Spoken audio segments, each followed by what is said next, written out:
I'm Hans Rickhoff. And I'm Reggie Babin.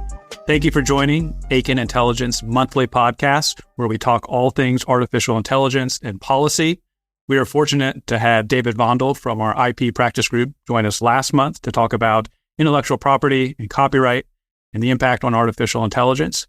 This month, we're freshly back from Las Vegas with a full crew from Akin and looking forward to this conversation.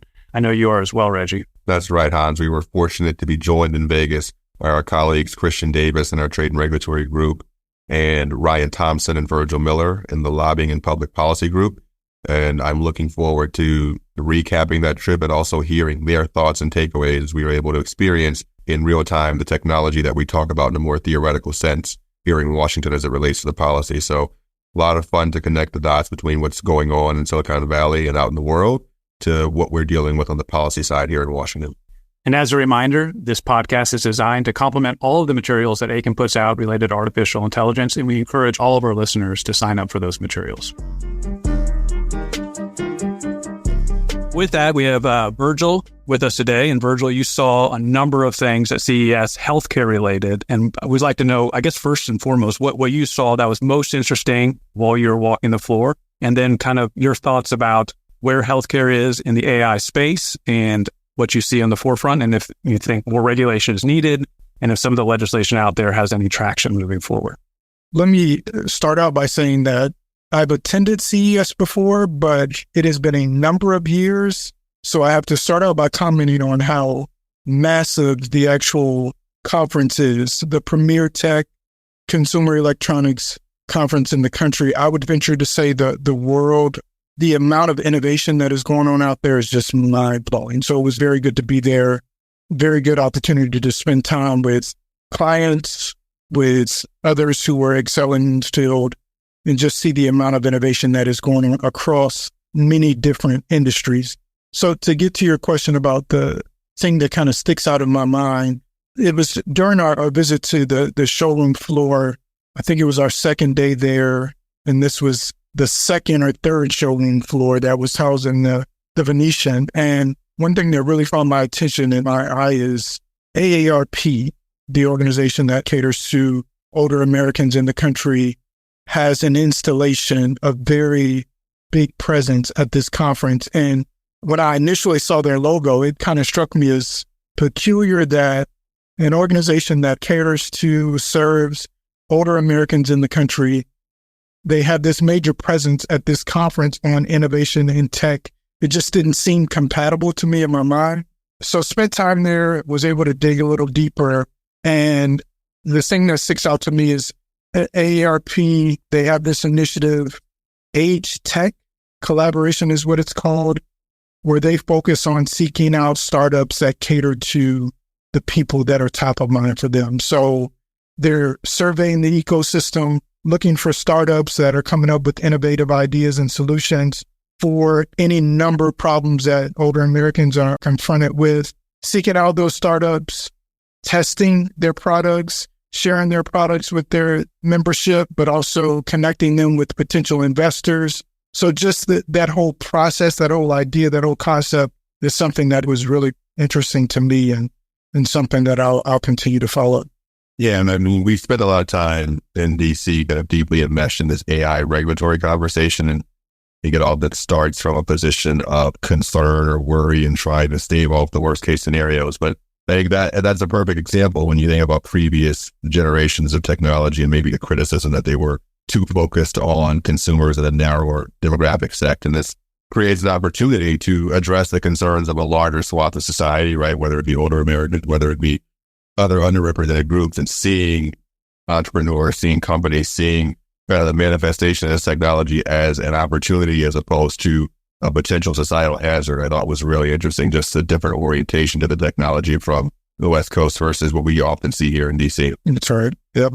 Well, Christian, I think it was my first time at CES, and I was surprised when I walked on the floor, how many autos were there. And not just cars, but the fact that you mentioned AARP, I was surprised to see John Deere there. Autonomous vehicles is an area where, I think there's consensus that there needs to be some sort of regulation. Be curious your thoughts in terms of, from a transportation perspective, from an autonomous perspective, what you found most interesting and kind of where you see that either helping move policy at a faster pace or maybe where you see some potential challenges. And I'll note autonomy was everything from lawnmowers to tractors to earth movers. It was pretty fascinating to see what's on the horizon. Yeah, thanks, Hans. I mean, one thing that I noticed is that as you walk the floors of CES, there are certain events that have crowds around them, and you look and like what is drawing in this big crowd of people, and you can kind of peer over or kind of weed through the crowd and see what's going on. And I think one of those that really struck me was there are flying cars that they look like something out of the Jetsons, and that was getting a lot of attention. And you bake that in with, as you mentioned, various industrial equipment that's autonomous, robotics, delivery, all of these various technologies that are kind of running with a fusion of LiDAR technology and other kind of sensing technology and artificial intelligence. And, you see that as something that those tech companies are trying to run as fast as they possibly can to try to innovate and get to that next milestone in terms of development and bringing these things to consumers. Meanwhile, as you mentioned, there are regulatory and policy hurdles that are coming down the line. You can see that whether they're focused on safety issues that might arise, liability in terms of, what happens if there's an accident, how is the data that's being used transferred, if it, particularly if it involves, and personal data. And I think, that, and if you layer that on top of a lot of the issues that I focus on in my practice, which are more of the international trade and national security issues, like the tech transfers and supply chain security and, the foreign investment or CITES rules, there's a lot of hurdles out there for these companies to deal with as they try to do business across borders. And I think it's obvious when you look at the community out at CES and the fact that many of the companies are from outside of the United States that are there, and you layer in these rules that will, potentially minimize the ability of companies to collaborate across borders. I think it's a challenging environment. Yeah, that was one of the things that stood out to me, again, coming from DC, where so much of this conversation essentially boils down to a US v China dynamic. Having that be almost completely non-existent in this space where you have companies, where you have entrepreneurs who are building businesses and just trying to develop the best technology and capture as much market share as possible. It felt like a much less perilous dynamic, for lack of a better word, much more optimistic, much more business oriented. And it was interesting to engage with the technology in a space where it was, no pun intended, somewhat disconnected from the tone and tenor of the conversation with Washington. Yeah, no, I agree that in DC, the conversations are much more about what you can't do and the perils, whereas out there it was really tech focused, which I think is, refreshing to many of us.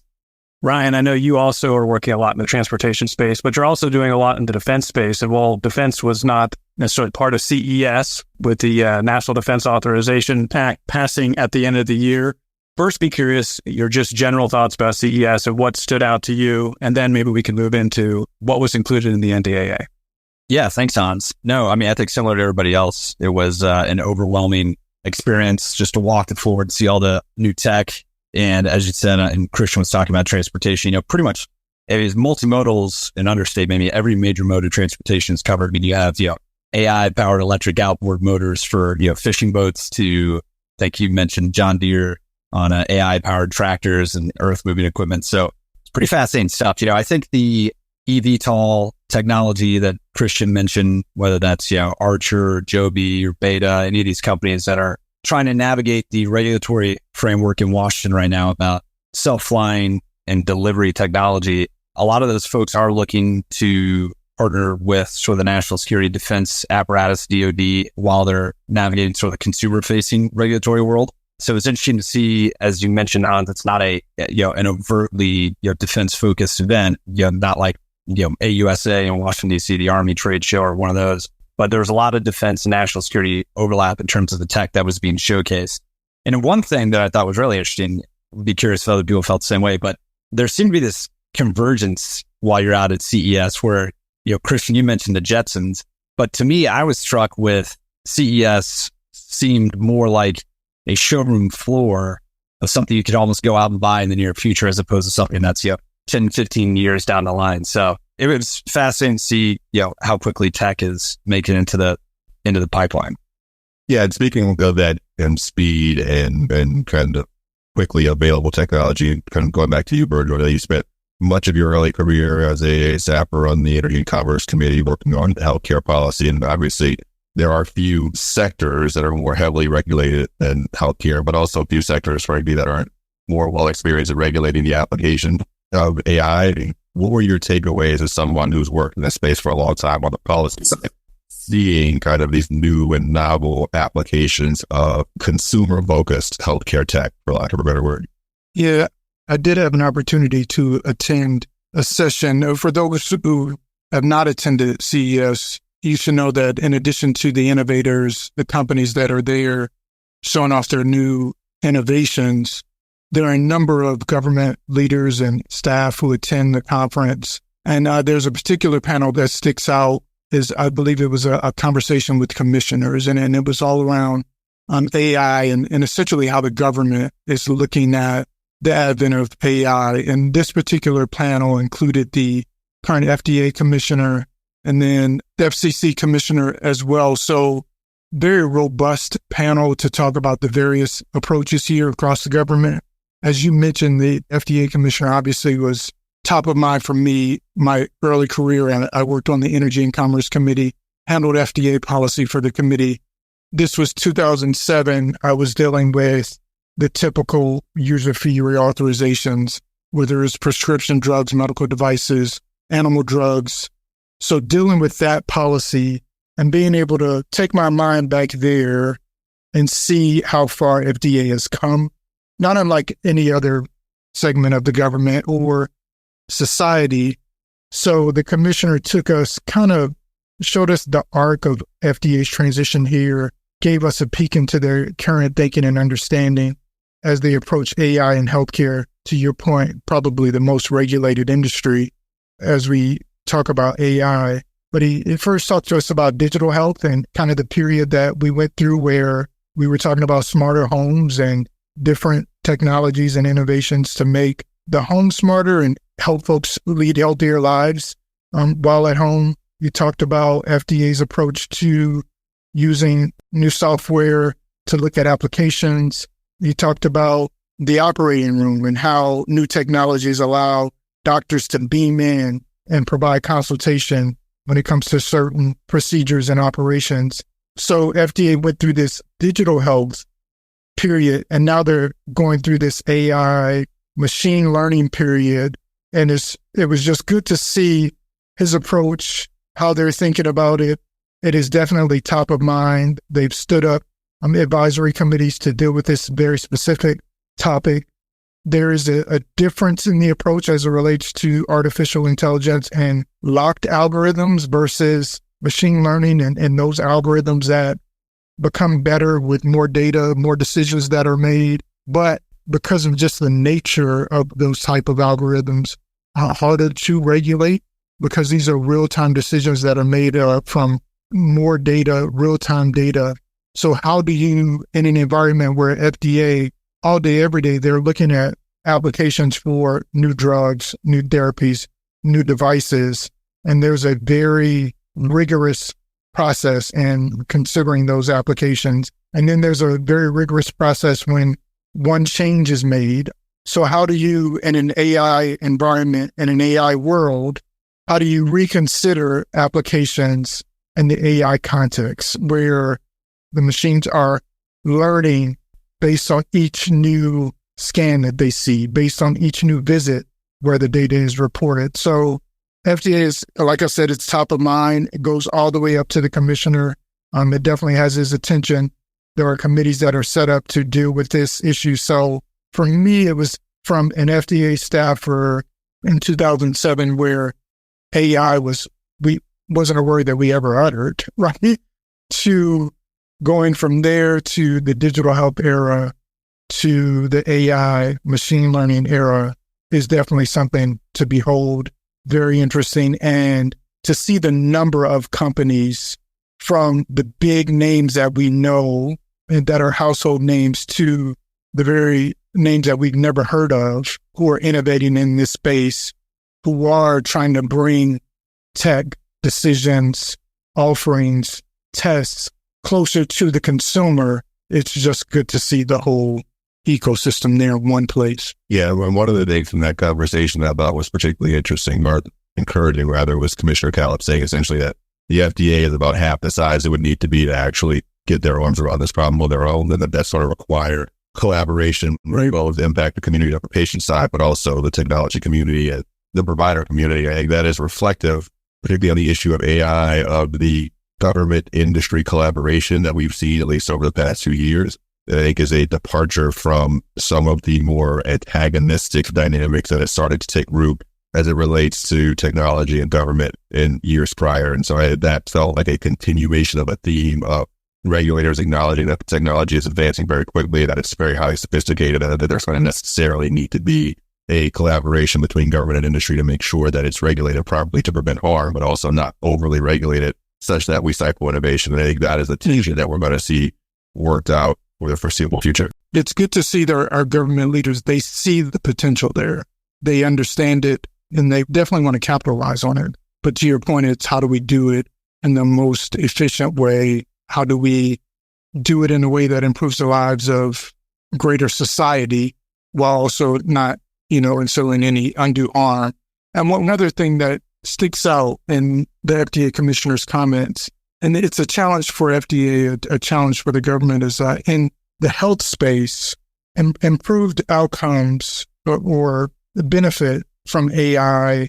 There are two ways that they have to look at this. One is the immediate outcome, right? There's an immediate net positive outcome, but in the healthcare space, that can look totally different over time, can actually cause harm over time. And that's if you take AI out of it, that's just health in general. Like there can be a therapy, there can be a device that creates tremendous benefit in the short term, but over the long term can produce harm.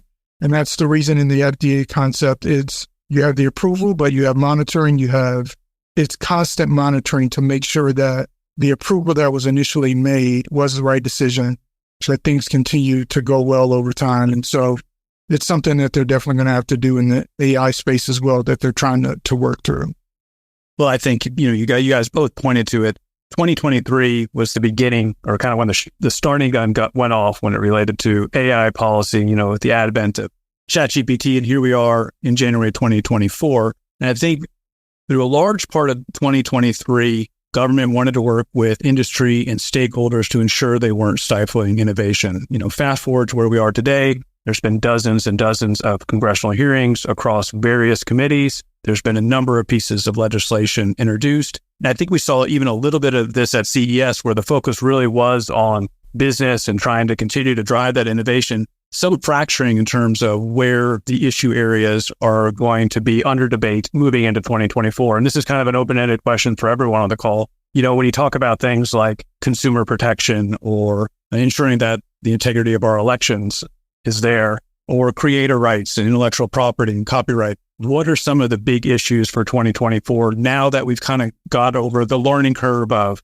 what is AI, how is it going to be applied, what the government's going to do, kind of post executive order, kind of framework? And Reggie, maybe start with you. Your boss, Leader Schumer, just finished his series of roundtables at the end of this past year, and now we're moving into 2024. Where do you see things kind of moving forward now that has come to a close?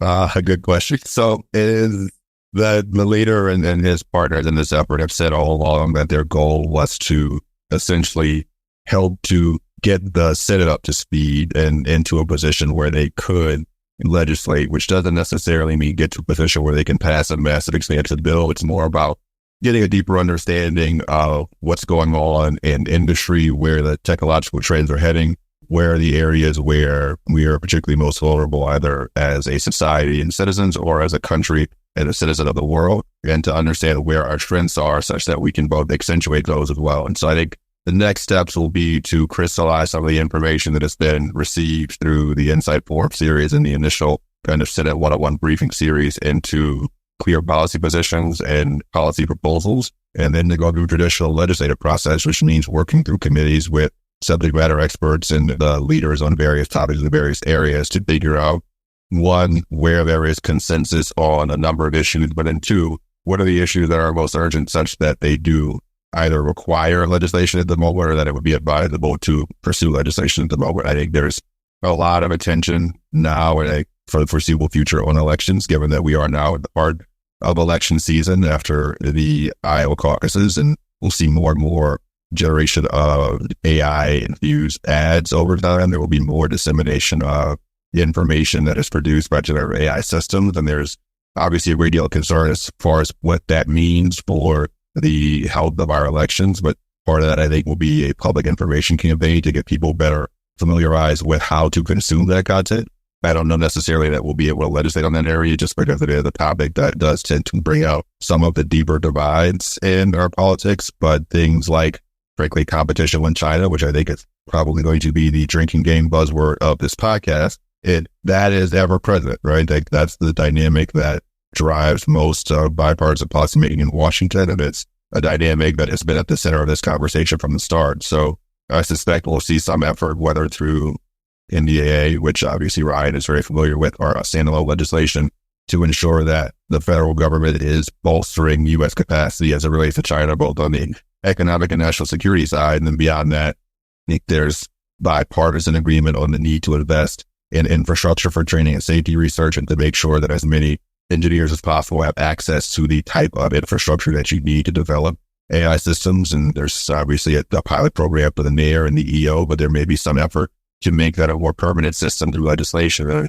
think in the short term, we'll see in this round of appropriations an effort to provide commerce and NIST with the resources they need to carry out their expansive mandates under the president's executive order. So there's a lot going on. I think it'll be probably a little bit less comprehensive than some folks might want, but I think we'll see this year as the beginning of the real effort over time to legislate in this space and to construct incrementally an AI regulatory regime.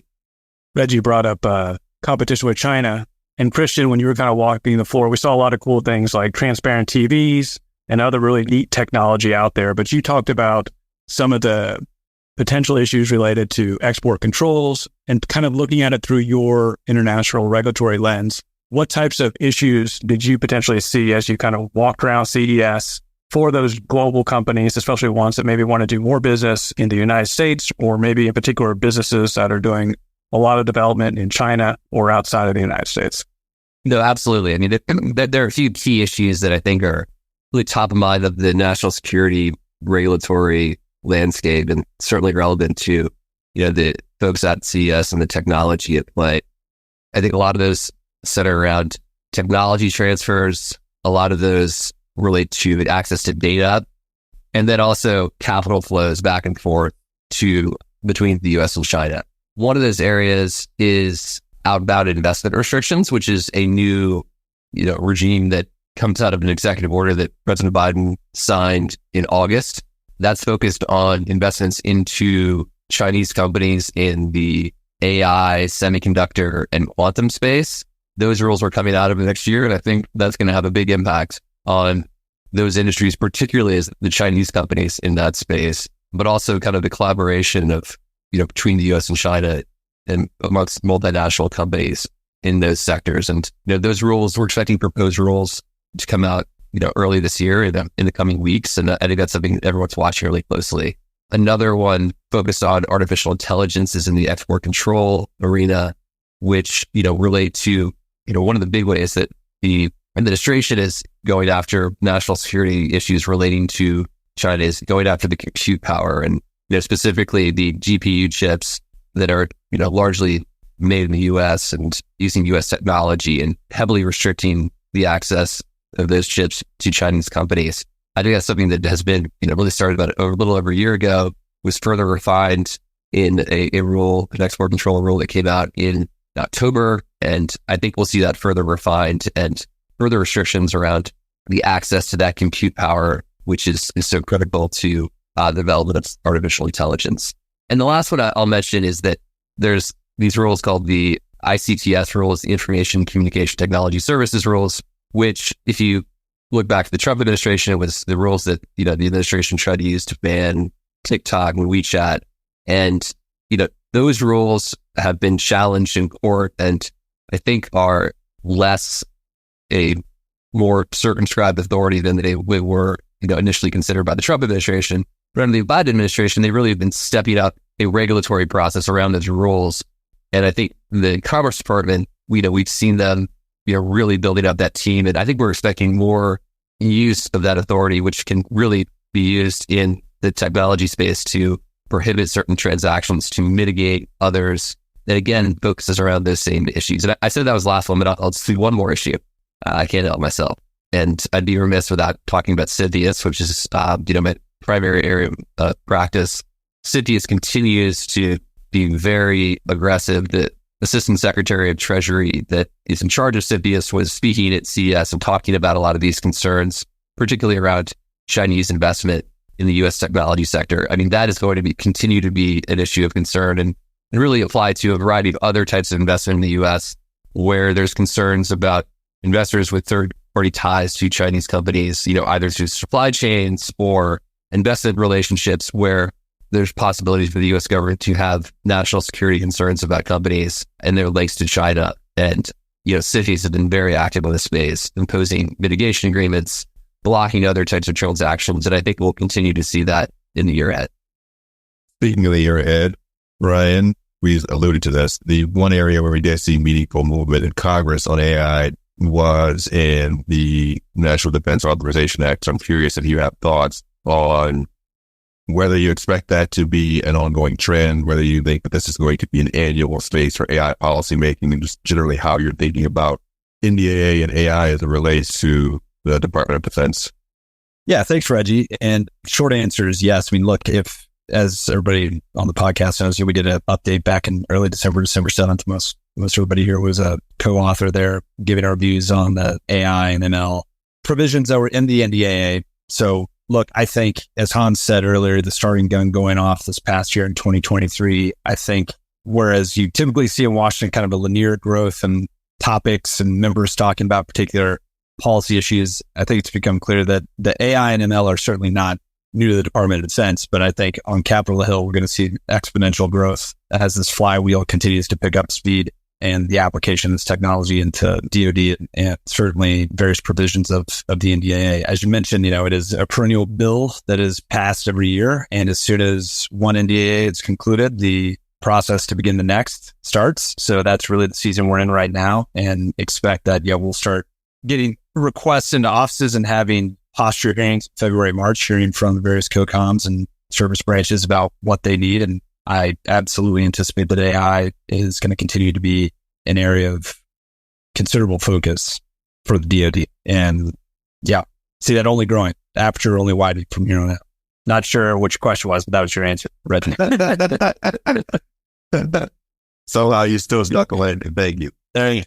And I will say, actually, since we're joking for a second, the other space that I think is interesting for this tech that you're clearly seeing a huge swell on is you have disruptive technologies. I mean, there's the application of AI and ML for, some of the more mundane tasks of the Department of Defense, logistics, enterprise asset management, the list is 1,000 miles long, but you're really starting to see the Department of Defense focus on, with their disruptive capabilities office, with, the replicator program that they set up, they're really seeking out smaller, more attritable platforms that are almost all fueled by AI to get to the warfighter to best our odds for tomorrow's conflict. So it's an exciting space to be certain.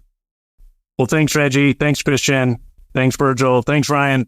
2023 was an exciting year for AI federal policy. I think 2024 is going to be just as exciting, if not more so. Please check out our current update from January on AI, as well as some of the other updates that we mentioned on this podcast, as well as our previous podcasts that we've done and our other updates. If you have any questions, feel free to reach out to anyone that was on this podcast.